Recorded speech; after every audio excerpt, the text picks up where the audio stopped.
Bucknutters. It is Tuesday, June 23rd, 2015. I am Dan Rubin, joined once again by Duane Long. We began yesterday, Monday, with a breakdown of the two deep per your request, Tampa Navy. We got through the offense. Today, the defense. Duane, you ready to tackle us again today? Yeah, absolutely. Let's roll. As we said, we're going to go through each position, who Dave Biddle put in last week's In Too Deep feature. We'll let you know who Dave thinks is going to be the starter and the backup at each spot. Then we'll say whether or not we agree with that, and then maybe whether or not we think there should be some changes, and then some other names in there. So, strong side defensive end, Joey Bosa, backed up by Jalen Holmes or Jashawn Cornell. Obviously, Duane. Expect to see Bosa. I guess the question for me now with Bosa is how much you think they'll leave him at strong side defensive end and how much you think they'll move him around this year. I think he's going to get moved around a lot. They're going to try to slide him down inside as often as possible, especially on passing downs. You get a mismatch. When you got a top weak side end, strong side end, sliding down inside and going against the guard, there's a major mismatch there. And I think that's going to be good for the team, and it's going to show Bosa he can rack up a lot of sacks inside because we're end heavy and just do not have the tackles. As far as his backup's concerned, Cornell really impressed me, but I think we're going to see so many guys with the defensive line. I think that we could see Slade in there. Holmes, I don't know if you want him out there on the strong side. Going against big tackles, possibly against a run. Because if I see that long, lean guy out there, I'm probably going to run at him just to see what he can do. And maybe he can stand up to it. I don't know. I think you're going to see the bigger guys. I think Slade could be out there. He gets overlooked, and Cornell really impressed me in the spring. So I do like that pick by Biddle. Certainly counts. So then here's where we start to hit the question marks. We'll talk about the Dolphins. The one technique defensive tackle, Tommy Shutt listed as the starter. The backups, Michael Hill or Joel Hale. I had great expectations for Michael Hill personally, but I think you could make an argument that this is the weakest position on the team. I don't think there's any argument. It's the one spot that we have a question mark for the starter, let alone the two deep. We don't know. Tommy Shutt, ever since the staff came out with this, I call it coach speak, and they say what's going to shut everybody up, and maybe that's part of their job. I don't get too upset about that kind of stuff, but every report that I have heard, other than the coaches coming and saying Tommy Shutt is playing well, is that Tommy Shutt is playing well if you want to say who's the next best tackle on this roster. That's it. And that's not good. When the only reason you're in there is because they can't find somebody better, that's not good. So I'm very worried about this. I think I just don't want to think about somebody being able to come in here that can really run the ball right up the gut. I have flashbacks to what I thought was not a great Wisconsin team coming in here with Ron Dane and running down the throats, just running right up the gut on a Buckeye team that just wasn't built to handle that kind of thing.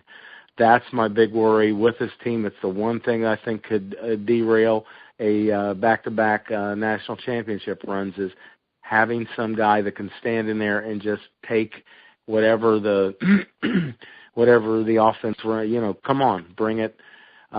Stand up there and hold the point.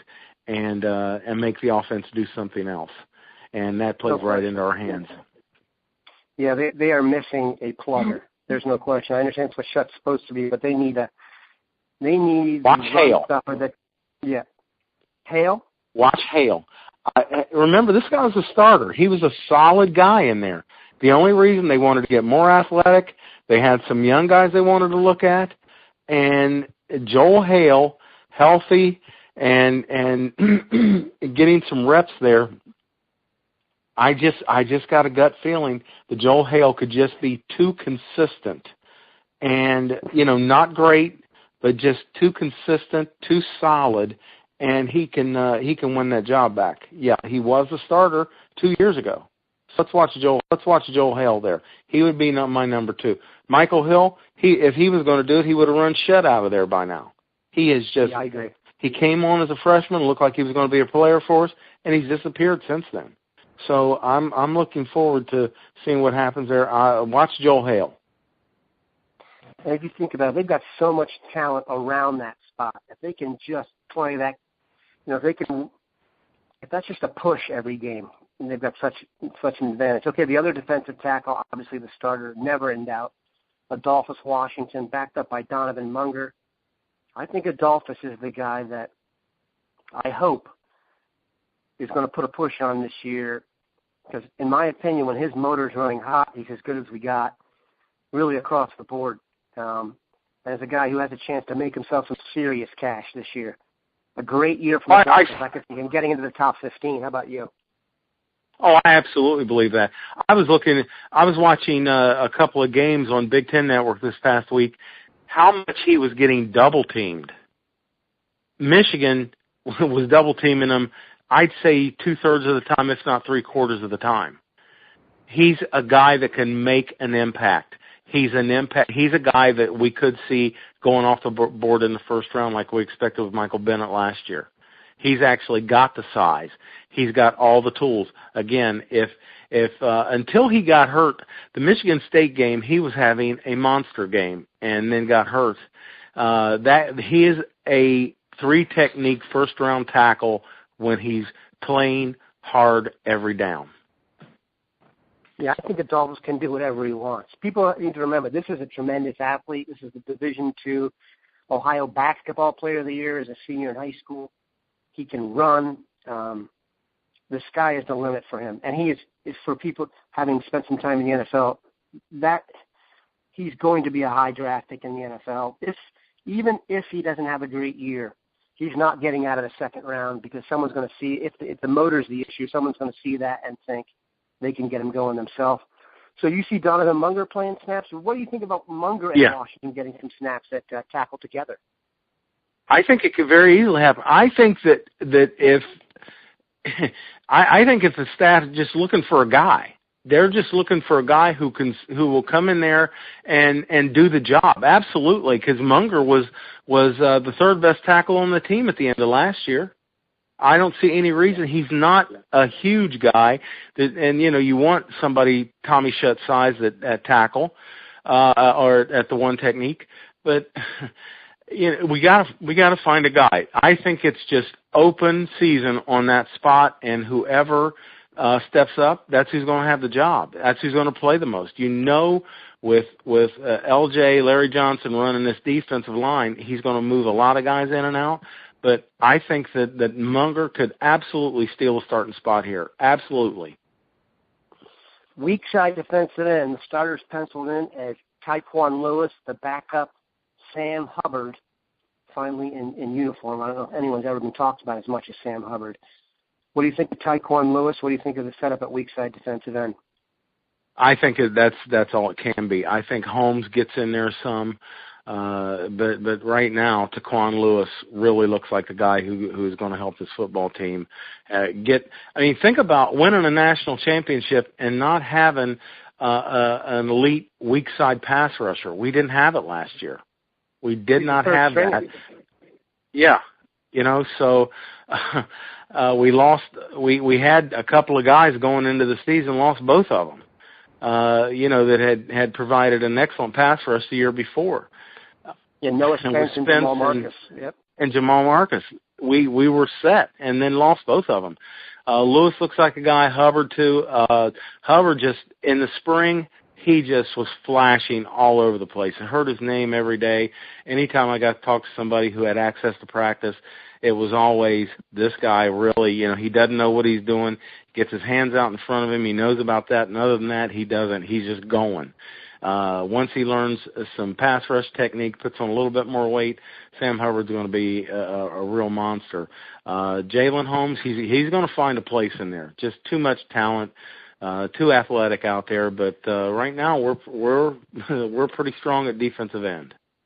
No question. As I look at this, there's no way Bosa's not going to play a lot of defensive tackle if they want to get their best 4 on the field.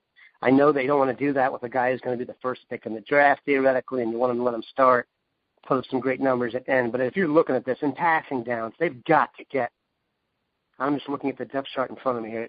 If you just look at your 4 best players, yeah, it's going to be very interesting. So, but we're very fortunate. Bosa and Washington up the middle, too, very tough. Okay, walkout linebacker.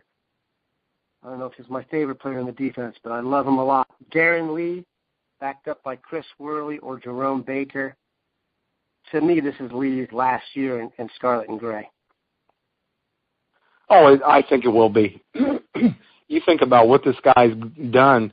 I mean, he was not even a linebacker till 2 years ago. So he's so athletic, and I love how reckless he plays. He just goes. He goes. A friend of mine used to say, "Go till you hear metal." And that's what Darren Lee does. He's got speed. He finds a way to the football, and that's what a linebacker needs to do. I think he's highly likely to be out of here by the end of the year.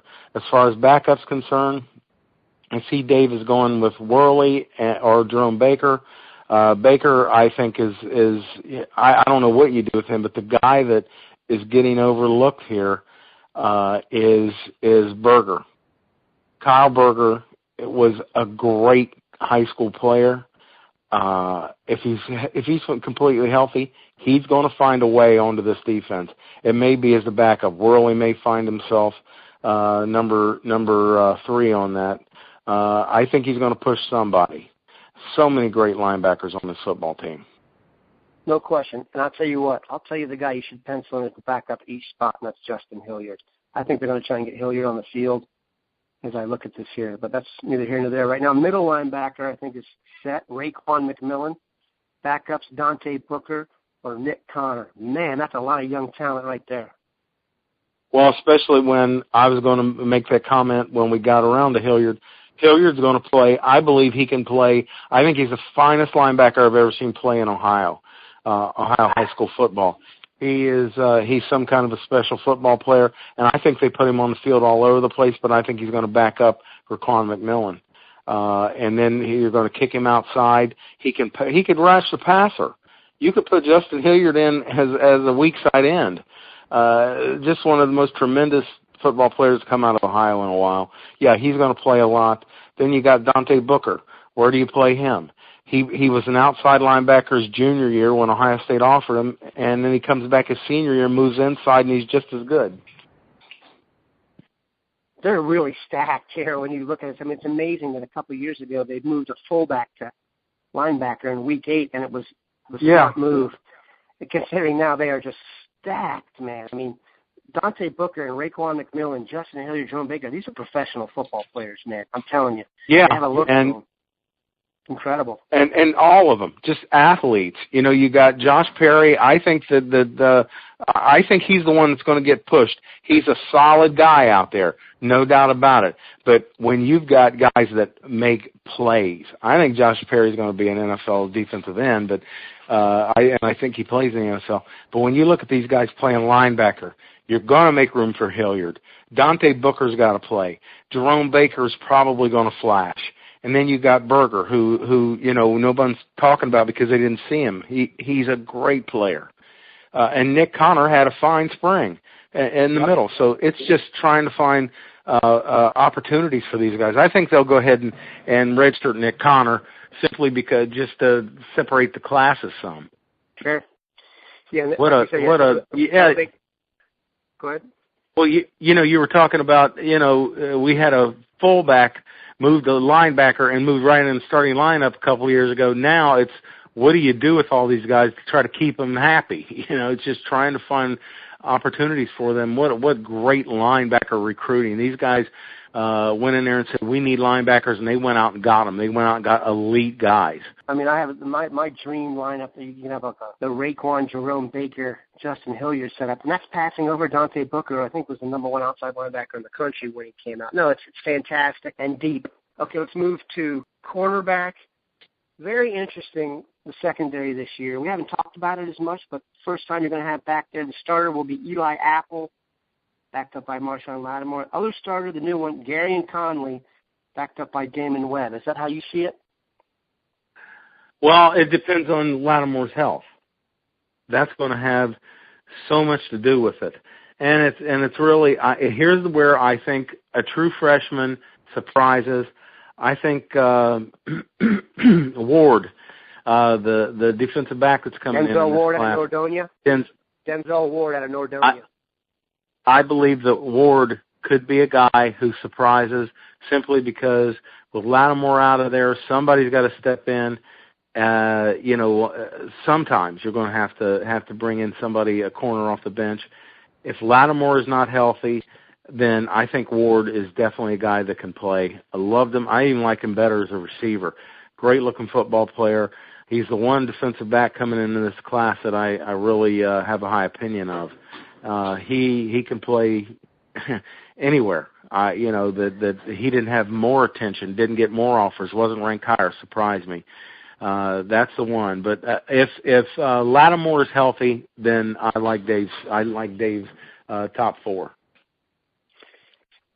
To me, if you're looking for the guy who right now doesn't have a lot of NFL draft buzz, by the end of this year is very, very high on draft charts, it's Eli Apple. He fits the prototype.